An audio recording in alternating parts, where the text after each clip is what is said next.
তো কতগুলো 0.1 দ্বারা 3.5 হয়? এই জায়গায় দশমিকের পরে 1 ঘর, এখানেও দশমিকের পরে 1 ঘর, তাহলে দশমিক তুলে দিলেই আমাদের উত্তরটা কিন্তু হয়ে যায়। তাহলে 35। আমরা গুছিয়ে লিখলেও লিখতে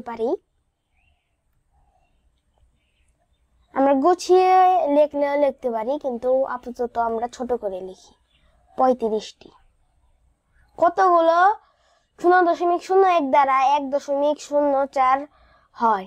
তাহলে দশমিকের পরে 2 ঘর, দশমিকের পরে 2 ঘর, তাহলে 104টি। কতগুলো 0.001 দ্বারা 23.456 হয়? তাহলে দশমিক তুলে দিলেই হয়ে যাবে 23,456টি।